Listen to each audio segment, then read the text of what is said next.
and make room for some other good works that may need to be accomplished in the coming days. And Joe, that's my report, and I don't think you have to come back to me anytime soon. So I do not. You're good to go. So, all right, thanks. No problem. Okay. That was not me. Okay.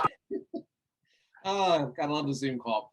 All right, next we've got our student engagement group. So we've got Dee Jones and Suzanne Peterson who are going to give us a quick report. Oh, hello. Suzanne, are you there too? I'm here. I'm here. Okay. Our committee was, or the description of the student engagement subgroup was to develop best practices for state organizations to establish effective communication with scholarship recipients and to develop a meaningful rapport with them. And so our committee came up with, we didn't invent the Kids Chance Awareness or the Kids Chance Care Package. I think maybe Pennsylvania came up with that, but we elaborated on it, and Florida helped us out with that. We put a thing together, and it's been with the presented, and it sounds like that first meeting that a lot of states are doing care packages. And so that was wonderful, and that's a great way to reach out to the kids. And I don't know if you guys want to show that on the screen or if that's all, but that will be in the resource material on the Kids Chance of America website. Correct. Yeah. Anything else you want to say about that one, Suzanne? No, just, that gives you some great ideas. There's websites to have pre-packaged care packages sent if you have the funds for that. It gives you ideas on what you can put in a care package. So there's a lot of great ideas. There's some sample letters to send to potential sponsors. So we tried to come up with all the things we could to help you. Mason came up with a great contact form to make sure you have good contact information for your recipients, and that way, when they graduate, you could potentially still reach out to them and get them involved in Kids Chance as alumni. So there was a lot of good work from the committee. Yeah, and I heard that letter was successul, that a state recently tried it after that Give Back Better. Yay. And awesome. It worked. They asked for money or sponsorship and they got it. Yeah. The letter we came up with was directly related to the care package program, because sometimes you get, I've given enough, but if they can see it's actually going to go to a specific thing, sometimes that helps. So that's what that letter was geared towards. Yeah. And Mason, a lot of you Rockstar Mason. He's one of our Kids Chance of alumni. Yes. Virginia. Yep. And so, and that's one of the ways that we like to measure success with this stuff, and student engagement is getting these kids involved with the program after they graduate. Correct. Yeah. So I think that's all we have. Okey-doke. All right, great. Thank you. Yeah, Mason did a great job. He did. He did. He was, always engaging on the calls. I know he put a lot of time and effort into that Google document. Yeah. That is no easy task. I've tried, and I got a migraine trying. A great example of how getting alumni involved could benefit the organization for sure. Absolutely. So thank you both for your report, and thank you for all your hard work on that organization there. So moving right along, best practices subgroup. This is one that I sat in on as well. The group did an amazing job putting best practices in. I think we've got a great framework ahead for the organizations, especially our new ones that are coming on board. So Allison, want to take it away and give us a quick update? Sure, absolutely. Good afternoon, everybody. And so from the best practices subcommittee perspective, I think we've done a really good job in doing exactly what we're supposed to do, whereby we set up basically recommendations and broke it down into 3 different levels, level 1, 2, or 3. Or if you wanted to look at it a different way, you could look at it silver, gold, and platinum. And these are recommendations that the state organizations can use in order to get themselves to the point where we feel that they would be very successful in their endeavor in raising money for scholarships, being able to reach kids, have some longevity within their various states, et cetera. So, we have met for part of the past year, and came up with all of those recommendations and have laid them out. And I know that those were shared in a prior CSO meeting. So at this point, I think we're really looking at a few different things. One, we have to, I think, look at transitioning this perhaps to a new subcommittee, because now that we have established these guidelines, we need to roll them out, implement them, and then have perhaps another subcommittee that's really going to dig in to ensure that the states are using these guidelines. And if they are, there has been some discussion, that maybe we want to look at there being some sort of a financial incentive for the states to actually buy into completing the various components of each level. So for example, level 1, we would consider that the basic level. And we don't think there should be anything tied to that. That's basically, part and parcel to you getting your $7,500 check from Kids Chance of America for being in good standing. Beyond that, though, for level 2 and level 3, it might make sense to add some sort of a financial kicker there for these various state organizations. So that's something that I think potentially this next subcommittee could discuss. Furthermore, there also has been some talk about making the fact that we have these various levels, making it something for the state organizations to shoot for. So they want to get to level 2, they want to get to level 3. Maybe if they do, it's something that Kids Chance of America starts putting out various LinkedIn posts talking about, levels of excellence and congratulations to the state of Illinois for reaching level 2, or, you're now are a gold Kids Chance of America, state organization, something like that. So at any rate, again, so we have completed this. I think we're just really looking at implementation. Oh, and then the last piece. So Joe and I had talked about, potentially doing a couple of webinars for the various states in order to just educate them more or less on what these levels are, answer any questions, walk them through. And we thought it might be advantageous to do one webinar for those that might fit more into level 1, because that's, we're really talking about those groups that are just getting going and they probably have 1,000 questions and they don't know enough to know what they don't know at this point. So do one for them and then do a second one for everybody that might be in that, second, third level of maturity with their Kids Chance journey. So that's something that we're looking at. We thought potentially the end of summer, maybe into September, to get those rolled out. Joe, certainly you've been a big part of the best practices committee. So do you have anything you'd like to add at this point? No, I think you covered everything. I think the group put a lot of time and effort into it. I think the goals that we have for the different levels or statuses, the gold, silver, platinum, whatever we called it, are very attainable and all benefit the organization, the state organizations, and it benefits the national organization. So, and like I said, they're not unattainable. So some of the organizations are already there at level 3. Some of them are 2. Obviously, we've got a lot of new organizations that are in the 1 area too. But no, I think we're on a good path. So Allison, thank you so much for all of your work. You're very welcome. Thank you. Okay. And last, but certainly not least, we have our Regulatory Commission Engagement Subgroup, Mr. Tom Glasson. Good afternoon, everyone. This is a really short report. We did a lot of work. We submitted to everyone our final written report at the last Council of States meeting, requesting feedback or comments. We did not receive any, nor did the national organization receive any. So while all of us on that committee are committed to hanging around, we think that the appropriate thing to do is to put our subcommittee on hiatus or something such as that. Bob, you used the term disband. I'd like to think of us as an evergreen group, a term we use in the legal world. We're around to help anytime anyone needs some help, but we will gladly release our space and the resource drain that we've been on national to the next subcommittee. And it was an honor to serve on this. Okay. Thank you, Tom. Yeah, I like that evergreen term. It's always going to be there if something comes up. Obviously things change in every state. There's new legislation coming down all the time, so we'll keep that on the back burner. So put all the cliches in we can. So all right. With that, I'm going to open it up to any questions, comments, concerns, discussion items from the 4 subgroups. No? Once, twice? No? Sold. Okay, so I'm going to kick it back to Vicky. Vicky, all yours.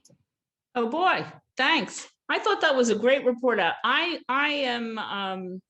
tell Cheryl this on a regular basis. I hope she conveys it to you that I think the Council of State Organizations is doing a phenomenal job.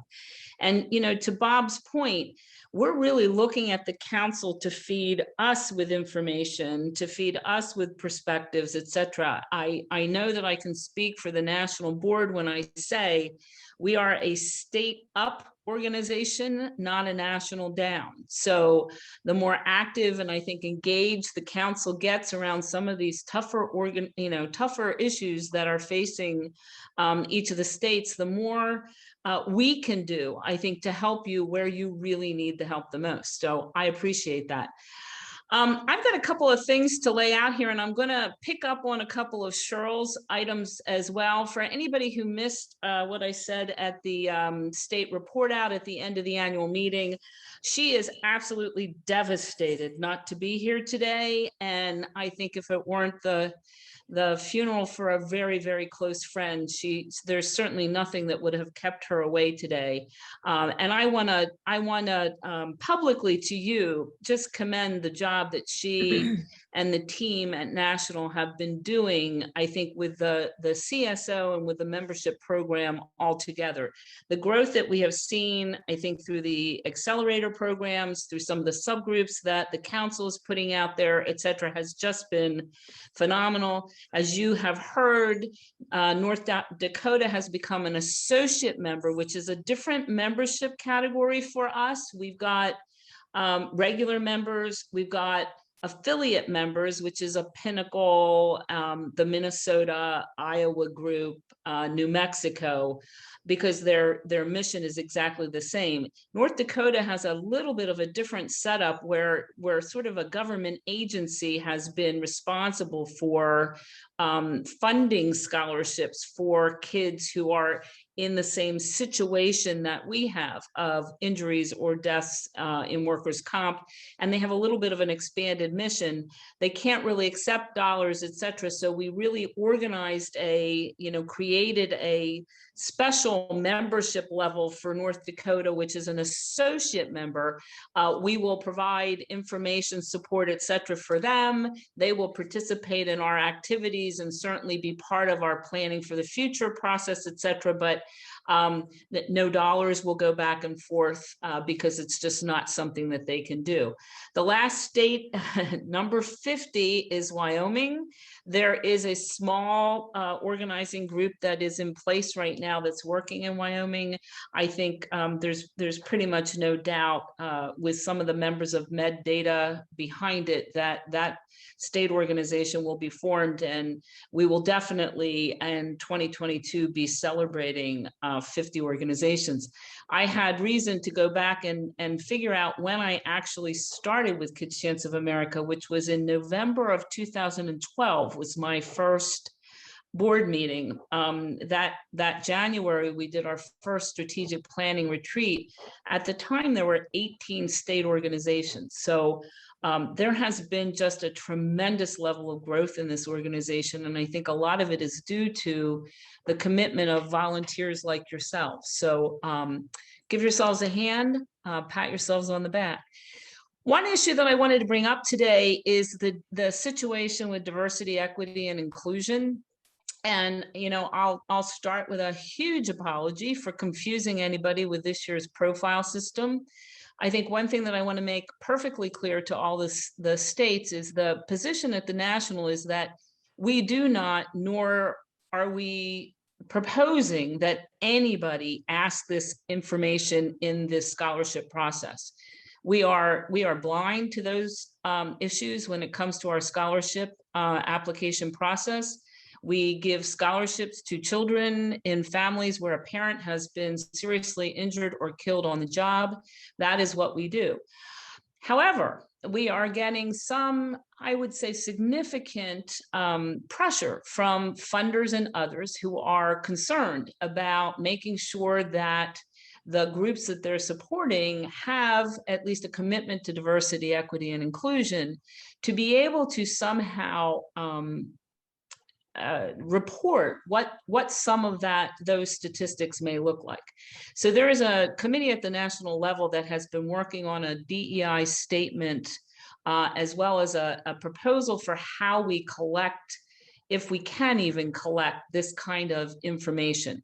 Number one, we're not going to do it through the profile because the states themselves should not actually be determining the answer to race and ethnicity. It really should be the individual student themselves. So I do, and if we can't show it today, I will circulate it with the minutes. We have come up with a revised proposal, which includes a statement of DEI. Oh, we do have it. There we go. And this is sort of being done in real time. I only see half of it, Linda. Maybe that's because my screen is on the wrong thing. Oh, there we go. It really is a very, very simple statement. We've been working in conjunction with a small committee at the national level, as well as Kim Stazala, who sort of brings a vast amount of information and knowledge from other scholarship providers and other nonprofits across the country and how they're handling this. But basically, what we are saying is that we are committed to diversity, equity, inclusion in our program and does not make selections based on race, gender, religion, sexual orientation, ethnicity, nationality, language, religious commitment, or political perspective. The Kids Chance mission is to provide scholarships to children with a parent who has been severely or fatally injured in a work-related accident. And then we repeat our core values, which are very consistent with that statement. The group has had multiple meetings as we've gone through, coming up with just what a statement may look like. We are hoping that the states could, if necessary, use that statement as well. If someone asks you what your DEI statement is, this is really what the national is proposing. How we collect information has sort of taken a different direction. And we really feel, and again, after multiple conversations with some of our board members who work with policies and who have been doing some of this work internally, and Kim Stazala, that we really need to get the information directly from the student recipients, not the applicants. And I want to be really clear about that. We never want to get in front of the application process with this. But once awards are made, I know that states, get information out to the kids in one way or the other. What we're proposing for the council to think about, and I'm really looking for your feedback either today or in the future, is to actually release a letter from you that would go to your kids with a link that would come back to the national that would allow these kids to come on, and this would be totally voluntary. There's no connection between getting the award and completing the survey, to complete a few questions. And Linda, if you scroll down, we've got a sample letter that, email that would go out to take a survey, and the link would be there. And then if you go down a little bit further, these were the proposed questions that we would be asking in drop-down fashion. What state issued your award, which would be in drop-down? What is your gender? And these are the traditional approach that we have been seeing. What is your ethnicity? And what is your race? Period. The information would be then come back to the back through the national. We would not be attaching names or people. It would just simply be able to provide us with some information to have available on what the diversity equation in Kids Chance nationally may look like. So that's for the group to look at. And I'm not sure, Bob, what the process would be. I don't want to I don't want to rush this because I think it's really important that we do it right. Obviously, since we really messed it up this year, I'll take responsibility for that. But I am really interested in getting some feedback. Well, I think, and you and I talked about it a little bit when we discussed this recently at the board meeting. It's important, I think, for the states to understand that this is really being driven by concern and interest at the sponsor level. Those people who help us make this happen, they are under pressure, obviously, for who they're supporting and where their money goes. And that is just translating to the point where that's why this is. I think what you've set up is not much to ask, that a letter be sent to us, to a scholarship recipient, and then it's up to them to be able to fill that information out voluntarily. It should be very easy for this. My opinion is it should be very easy for the states to accommodate that. What I was trying to do is to avoid a lot of extra work for the states. Right. I really don't want to get in the business of the national having to collect all the contact information for all the students across the country, because that's a lot of work. So it's easier to just have it released and have it come back to us. We thought, and we've gone through a whole bunch of models, that this may be the easiest way to accomplish what it is that we're really being asked to do. Hey, Bob and Vicki, Tom Glasson chiming in. First of all, Vicki, thank you so much for this. I think it was really needed and necessary, and a big assist to the states. When finalized, we would probably in Texas just adopt it as ours. Having said that, I'd like to compliment you again. My company is really committed to this alignment and working with organizations whose values align with ours. As a result of the lack of a policy such as this, 4 organizations, 4 that I participate in through AIG's membership in those organizations, we will not be participating in 2022. That's how serious we are about it. Yes. So, and the AIG, allows me to participate, pays my way to do conferences and things like that. So I really appreciate your understanding that. The last thing I would say is I think the email is a great idea. We have a very poor response rate from our students for email. If there's any way this could also be distributed via text, Yeah, I think that's a good idea. I think you would have a really good response rate. We email our students and we never hear back from them. We text them and we hear back in 5 minutes. Good idea. Just throw that out as something to consider, and thank you. Anyone else? I'd say, would this information be available to all of the states to view, kind of like the aggregate information, or how would national put this information out there, I guess? No, the aggregate information will come out just like the information does once we collect the profile information. So, each year we give the rundown of what the cumulative scholarship program looks like. We would also be able to provide this information so that you could use it. It would be about Kids Chance in general, not necessarily your specific state, although I think we should be able to, since we're asking for state information, be able to blow it out and give you specifically for your state as well as the national as a whole. I'm not going to break it down by state for any of our funders. I'm going to do it as one global Kids Chance unit. It's why we decided to put the state on there. And again, trying to keep it really easy so that somebody can do it in 30 seconds or less and be in and out, because we just know from our experience that surveys are very hard to get people to answer to. Okay, that's great. Thank you.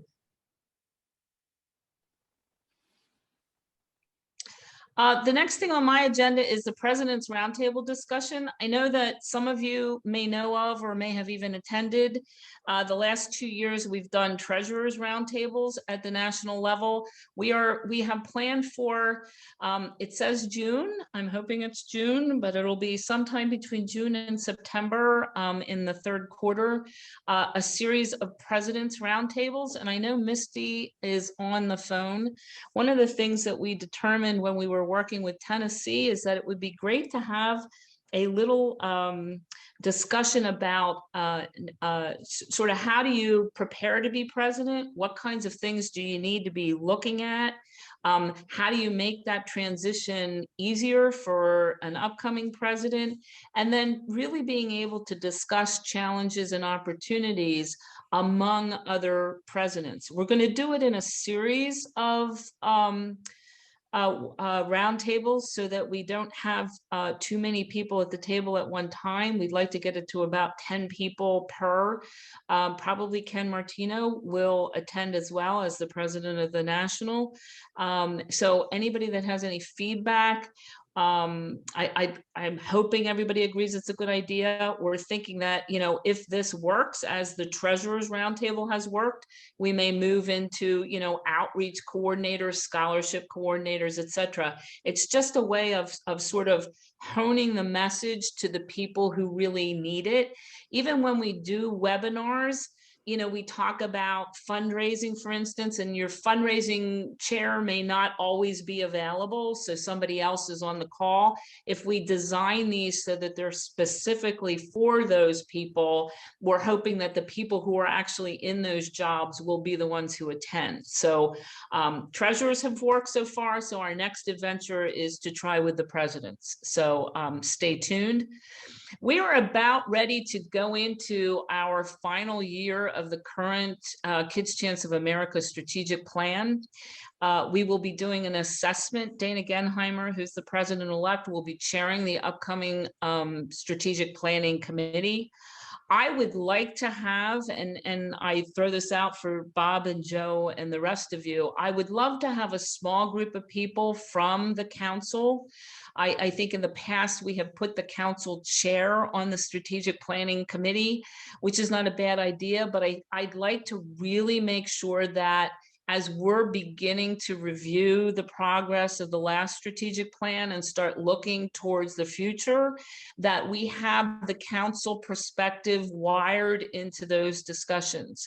So again, I'm certainly not going to suggest how you do it, but I think it would be great to have a sort of concurrent group in the council who can be working with the national strategic plan, you know, to talk through some of the issues as they start to develop in the strategic planning process. We will have a summary of the current plan done typically by November, and we will start the planning process then. We will start to open up for retreats and surveys, and SWOT analysis will all happen late in the year or even the beginning of 2022. And then the plan will be presented in its draft form at the 2022 annual meeting in Charlotte, North Carolina. And then it will begin July 1, 2022, will be the next strategic plan for this organization. So just to give you an idea of that, I think I know that one of Dana's agendas as the incoming president to be very state focused. So this strategic plan, I believe, will be very much focused around and wired within the state organization. So having you be part of that, I think, is going to be very important. So Bob and Joe, we can talk about that more offline, but hopefully we'll be there. I talked a little bit about the Treasurers Roundtable discussion, so you understand that. The Give Back Better webinars are coming to a conclusion. I'm doing Thank You is Your Most Important Message on May 19th, and that's going to be talking about just the acknowledgement and sort of recognition process for gifts all the way around. And June 15th, there'll be a seminar on empower your board members to become brand ambassadors. One of the major initiatives in the strategic plan for us is about community engagement. the National Community Engagement Committee has developed, in conjunction with our marketing team, a brand ambassador program. And we want to roll that out and introduce that to each of the states. You can follow this program internally to each of your individual states to, I'm hoping, a very positive outcome in engaging all levels of community members and audiences to your organizations. This is an effort to widen our reach, broaden our networks, and to really help build community all the way around. So June 15th, make sure you have somebody from the state who is attending. And that's it for my top things, but I'm happy to answer any questions that anybody has about anything. Well, Vicki, while people are getting their questions together, if they've got them, I'm just going to comment to the strategic plan, the next level or the next strategic plan. It seems to me that some of the work that's been done this year in the CSO will actually provide as a pretty solid foundation for some of that planning and activity, because really the focus has been shifting to building better state organizations from what it has been building more state organizations. And I think a lot of things you guys have done at national, and that should tie in quite nicely, is my opinion. Good. Are there any other questions for Vicki? Got her This on is the hot seat, guys. this is your shot. Yeah, don't you let her got off, me. man. I mean, don't let her off easy. You got to hit her. Come on. Tom's usually good for a question. I see his mic's come off. Yes, and it's a little, I'm kind of doing a 90-degree turn and going in a different direction. But some of the other organizations that I've been involved with over the years are sort of known for like nationwide events, like American Heart has their walk, you know, Juvenile Diabetes has their walk. Some people have runs. They kind of have a focus. Excuse me. Your schnauzers are calling. Yeah. Overwhelmingly today in the roundtable with the states, I heard about golf tournaments. Yeah. And it seems that there might be an opportunity for the national organization to help all of us in that with the golf tournament planning, sponsorships, whatever. Obviously, I think we did a great job in Texas. Sounds like some of the other states might need that, but I'm wondering if there's an opportunity to discuss having a signature event for Kids Chance in each one of the states. And again, I throw that out as food for thought.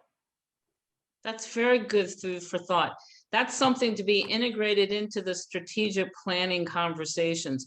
I know we've talked about golf, and there has been some, you know, there's been several conversations about a nationally sponsored golf tournament. And I have to tell you, Tom, in most cases, I always defer to the state first. So I think that the sort of the challenge in a signature event for Kids Chance nationally would be to make sure that we can do it without taking anything away from the state's fundraising efforts. Actually, I wasn't proposing a national golf tournament. I'm proposing it becomes a signature event in each one of the states. Each one of the states. Well, supported by national. I think that's a good idea. And the incoming fund development chair at the national level is Chris Watson from One Call. And Chris Watson goes to just about every state golf tournament he can get in. So I think the timing would be right to really begin to talk about something like that. Good idea. Very good idea. Anyone else? Vicki, Peter Van Ice, just thinking about the little bit of difference in the rural states, and if you're doing strategic planning, looking at rural states versus states with a lot of population. So, I mean, a good idea from Tom, golf tournament in Montana. We have one that's put on by the governor, I think, and that's the only one that's even coordinated for everybody. So it's interesting, but just to think in aiding the rural ones, how to get it off the ground, and even new rural states like North Dakota, Wyoming, whoever. So we're spread out here a little bit different, but just thoughts. Yep. Well, it goes to the premise that there isn't a one size fits all. It's sort of what we're trying to take into consideration, even with the president's roundtables, is to try to get more like organizations around the table in doing this, so that they can really be, I think, super valuable, depending upon what stage you're in, what size you are, what type of state. To your point, Peter, the demographics of the area that you're in, change things. You've got the concentration of the Northeast. You've got, some of these super humongous states.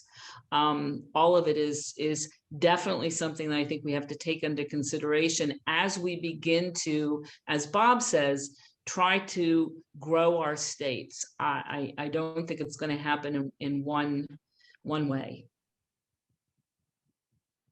Thanks. Any other questions for Vicky before we move on to the next topic on the agenda?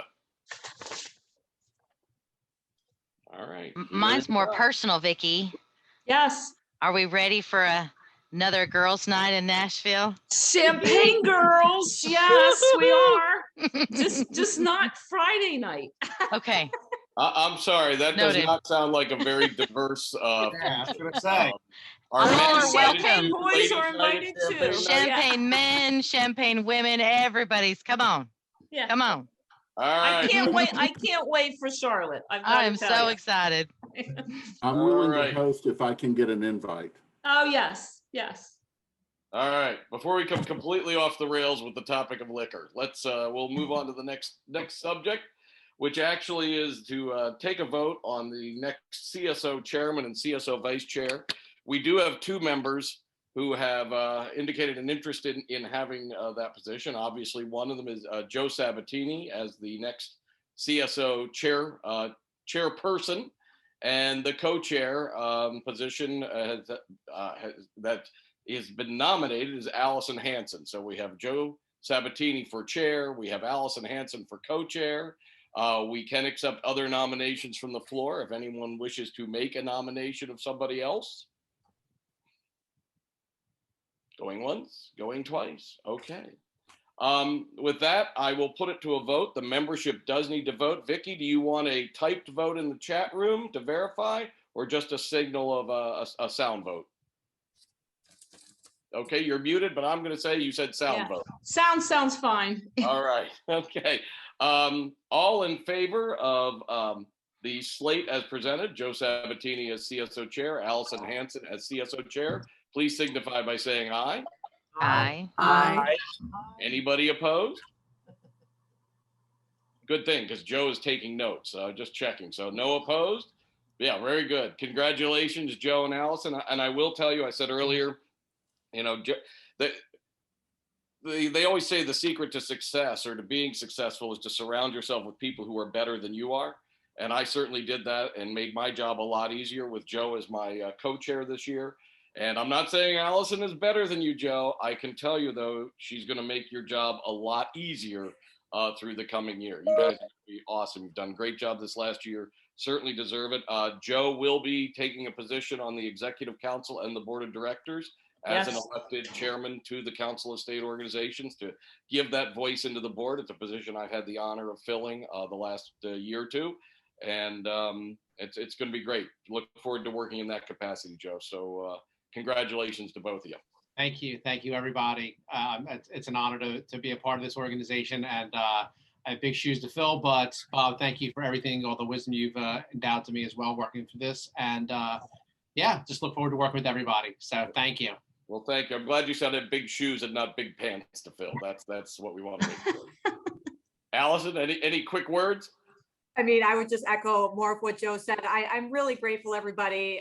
Very appreciative. Thank you so much for, giving me the honor of holding this position. I love this organization, and I truly love working with all of you. I learned so much about Kids Chance and then just everyday life from being with you. So I appreciate it. Thank you again. And I'm excited to see what the future holds. Super. It's going to be great. Vicky, I have to add, you're getting lots of votes of confidence in the chat area too, which is very nice. Thank you. All right, it is 2:45 and it is time for us to move to our breakout sessions. We're going to be doing this till 3:10, then we're coming back to the room to report on what we discuss.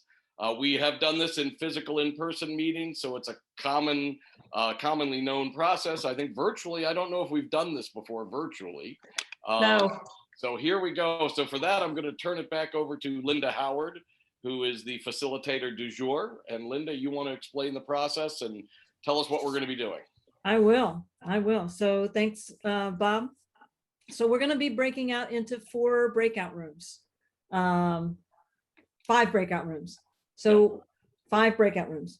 So we have about 40 people or so. We're going to be breaking out into 5 rooms. You have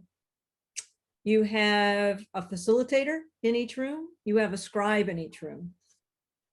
And so there's going to be, let me put the list of the questions in the chat. And so depending on which room, you know, Zoom assigns you people to unique rooms.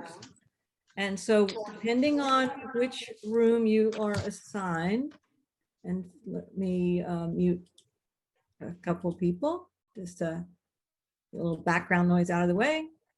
So depending on which room you're assigned, you'll discuss whatever room the question is that's assigned to that room.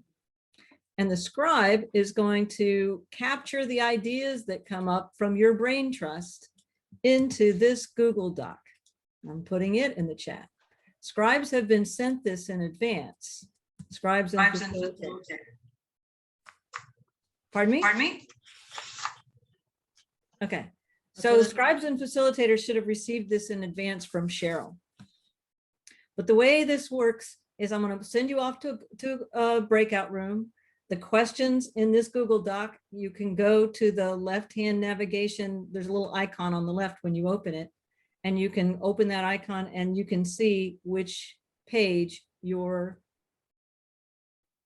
room should be addressing. And the questions are at the top of the page. And the scribes know what to do. And mostly the participants, you just get to participate. The scribes will capture it.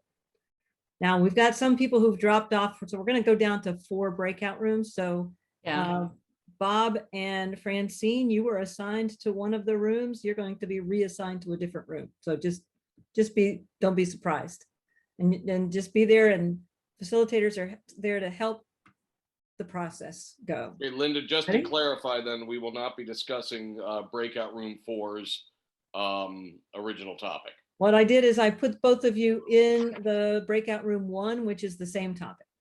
So I figured you'd already maybe made some thoughts, had some thoughts on that. So I put you in there. My thought is I'll let Joe be the facilitator. Great job. That works for me. Okay. I was waiting for that. That's right. He's up for the challenge. He's used to that. That's Joe. right. That's right. There you go. All right. This is so exciting. Okay. I know. So ready?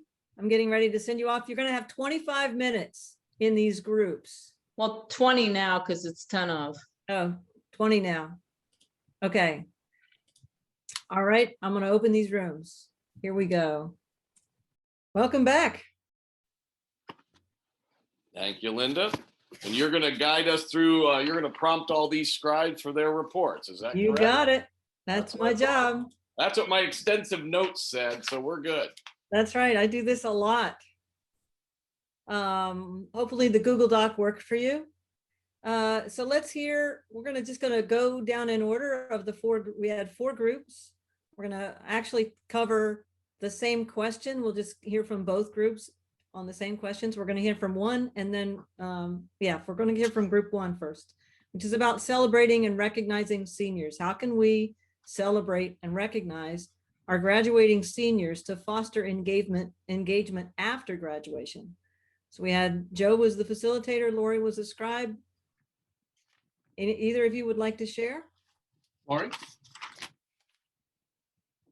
Unless you elected somebody else. Lori, I think you're. I don't know where my document went, so I took a picture because I was for those. Here you go. Here's the document. So everybody, feel free to look over any of the comments in the document. It's in the chat.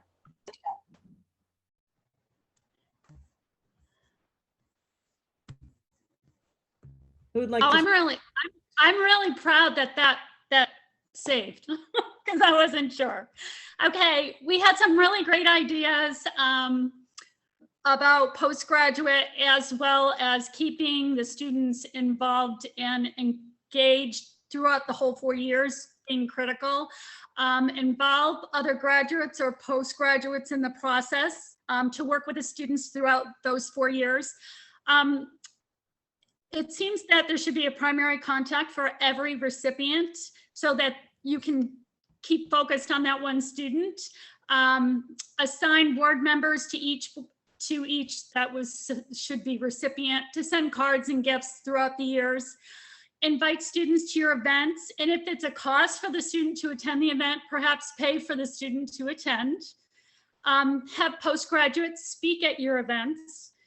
Keep a system to stay in touch with all your students. Explain to the students this isn't a foreign done thing. You want them to keep involved and be on the board and volunteer and do all kinds of things after to kind of give back for those scholarships.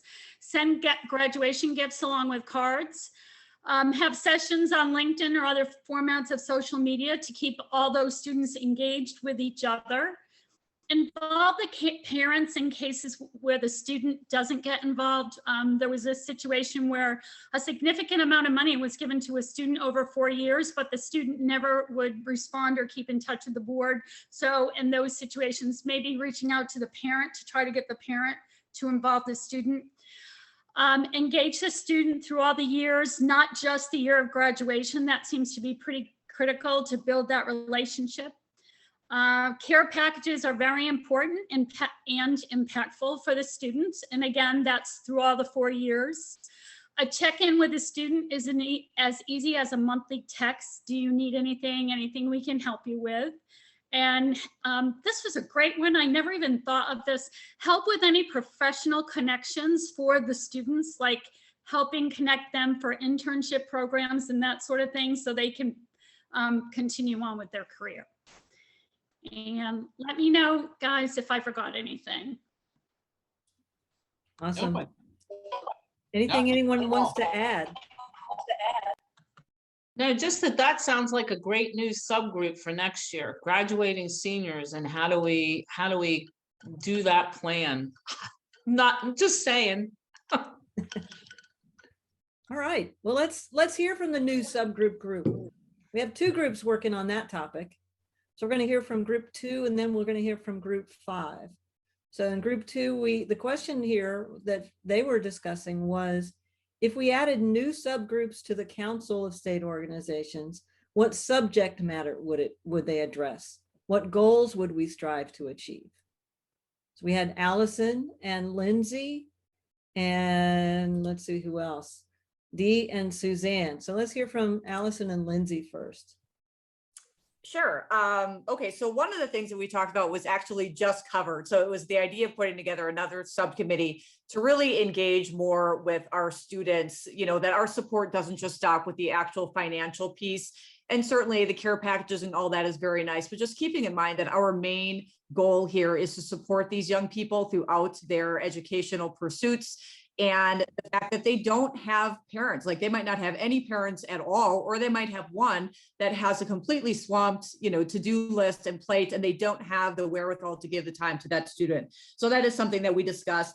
We also talked about putting together a best practices committee, really focusing on the implementation of what we had already laid out for the best practices committee that actually is just wrapping up, and then that whole financial incentive piece that had a lot of discussion around it. What sort of financial incentives will we put into place? Would it be a one-time kicker if you go from, level 1 to level 2? It's something that you'd have to maintain year over year, and then you would be able to continuously get that additional stipend. And keeping in mind that the goal here is that if we have that carrot dangling out for some of these state organizations that maybe rely very heavily on their annual $7,500 disbursement to give their scholarships, as they progress through level 2 and level 3, maybe give them more money annually, but then they're also going to be, the goal is to get them earning more money on their own because they are maturing as an organization. So then they're actually going to be able to give away a lot of scholarship money, which would be ideal. We talked about putting together a subcommittee that would be a kind of like a state organization collaborative subcommittee, where we want to make sure that perhaps there's a centralized database where the states put all of their events on it. And there are a couple of contact people indicated within that document. So, because a lot of us travel, a lot of us are on the road all the time. And what better way to learn about other state organizations than to be able to go to their events, but then also, and this Kids Chance of America does do a good job of this right now, hooking up states with other states and sharing information, but just having the information there for the states to actually do that on their own if they wanted to. So to pick up the phone and call California and say, how did you manage to do this? We'd like to do that too.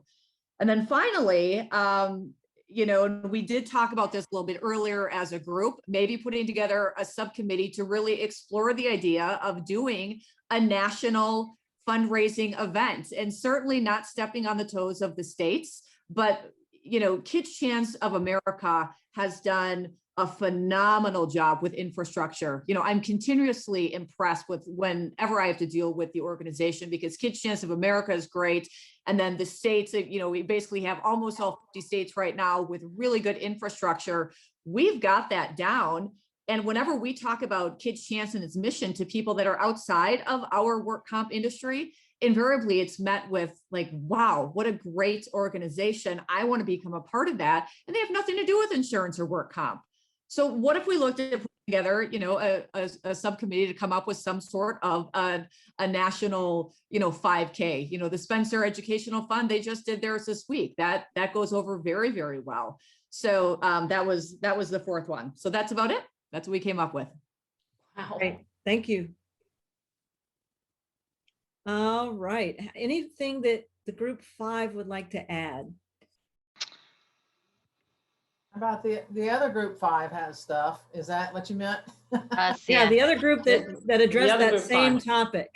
Okay, Suzanne, you got our notes, huh, baby? Yeah, we talked about how to structure your boards for new states or states that may lose experienced people and are kind of lost. Is how do you structure your board so that it best suits your needs and helps the kids more? We talked about having something about fundraisers and discussing what works and what doesn't based on surveys and other states' experiences. And some legal issues with some of that. Somebody North Carolina talked about having scratch off tickets, and not all states can do that, and what are the legalities behind that, and just to make sure you're getting the most out of your time. Partnership help, how to hook that big fish. How do we get partnerships in your states? I was talking about being in Arkansas, can't get a meeting with Walmart. It's like, come on, Walmart. Board development was another one, how to get the most out of your people and how to recognize talent.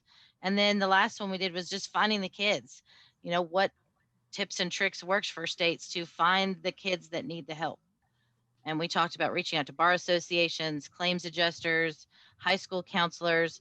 And then Nevada was brought up because of that great law that they got passed about being able to work with their work comp commission to find those kids and the privacy issues behind that. So things that you can do behind the scenes that might open doors for you. Awesome. Any comments, anything to add for this subtopic, this question? All right, Vicki, would you like to share about questions? I'm deferring to Kim. I'm just a guest here. Okay. So here, let me tell everyone else the question. The question is, how will we know that we have been successful in our recommendations and activities from each of our existing subgroups? List 3 solid. It's a hard question. Yeah, we got a hard question. You did. List 3 solid metrics we can use to measure success. That is a hard question. That was a hard question. Yeah, and I don't know if we actually came up with 3 for any of these, so I'm just gonna just give a recap of what we discussed and kind of what we thought, and then I'll open it up to the group if I missed anything. So we started with the governance subgroup, and there was a lot of discussion around how we thought it was really great to continue to take roll call and report the growth and of the participation and the increased number of states as we continue to advance that. The whole concept of taking attendance and then keeping attendance.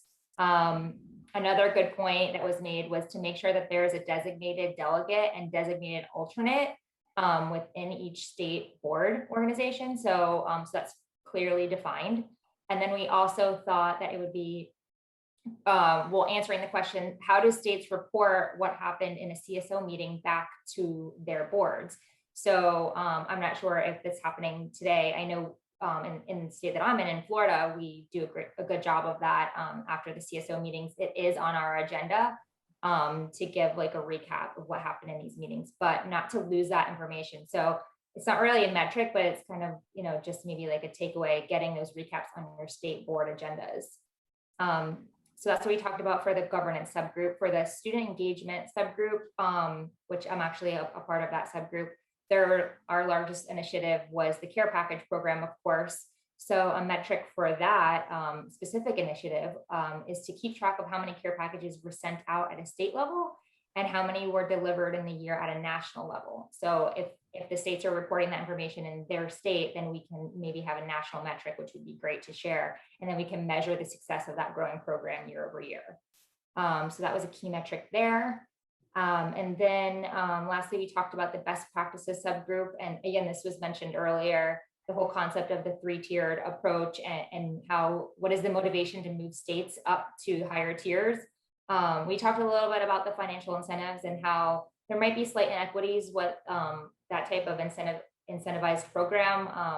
We certainly we don't want to discourage states that either are smaller or just starting, or states that have an all volunteer board and don't have any paid positions and kind of are doing it when they can. So just being really mindful of that, it could definitely still work. And a metric that we thought would be good would be to baseline and check from year to year based on self-reporting. So we thought, especially for states that are all volunteers or just starting, maybe having states start with just voluntarily reporting for a little bit before they jump into the financial incentives of kind of climbing the tiers. So that's kind of what I took, and then I'd open it to the group's thoughts if I missed anything. Awesome. Anyone want to add to what Kimberly said? Okay. That was a tough question. Yeah. Good group. Good group. Yeah, you came up with a lot of good good ideas that can be followed up on. That concludes the breakout time. Vicki, I turn it back to you as the MC. Is the meeting over, Bob? It has not yet good. been in. Hey, look, sorry. I know I've been voted out. I'm a I did the lame wrong duck, thing. but you're not getting rid of me that easy. I'm not going down without a fight. So no, the meeting is just about to conclude. Then I'll hand off to Vicki. Yeah, there you go. Thank you, Linda. I appreciate that. Thanks for everybody on that. Great information. I want to note too, I think Montana mentioned today, they have similar legislation passed. I think Peter Van Nuys, Peter in the room, that will allow the state organization. That is I'd like to do that in Florida. We've talked about it. We really need to move. That's a great program to try and follow, to get your legislation to support that. I also want to make a moment to thank Cheryl Doucette. I know she couldn't be here today. Yeah. But Cheryl has been outstanding. I'm sure Joe can back that up. Cheryl is so engaged and so passionate about what we do and what we're able to accomplish. She is just tremendous. So I'm very sorry she couldn't be here today. I'm sure Vicki will extend our wishes to her and I will. Our understanding that, of course, that why she couldn't be here today. So with that, I do want to remind everyone to mark their calendar. The next CSO meeting is August 5th. My notes on 2021, my notes say it's 2:30 to 3:30. I suspect it's 2 o'clock to 3:30 since we usually take about 90 minutes, but it is August 5th. So please mark that on your calendar. Make sure your neighboring states are engaged. If they aren't here today, get them to the CSO. This is the place to have a voice and contribution. And so with that, I am very pleased to end this meeting and move that we adjourn. I'm sure there were no objections. No. None. And so I'll just add to that as we're adjourning, because everybody's going to jump off really fast, and I don't blame you. You really want to make sure you're at track 2 and 3 next week. It's all the educational programs. I will tell you, just to give a plug for my panel that I'm moderating on Thursday at 1 o'clock, we are doing the top hits on accounting, insurance, and legal issues facing nonprofits. It is a panel of our vendors. You don't want to miss that unless you have to. Send somebody. It's going to be a good one. As well as all of them next week. We've got some great speakers. Fundraising day on Friday. We're ending with a bang with fundraising, and we've got some great ideas for you on that day as well. So thank you, everybody, for this was a long day and very productive day. It's great to see all of you. I will give everyone's regards to Cheryl. Cheryl will be back next Thursday and Friday. No worries. And we'll see you then. End of Thanks, day everyone. 3. Great to see everyone. Bye. Thanks, Have a everybody. great weekend.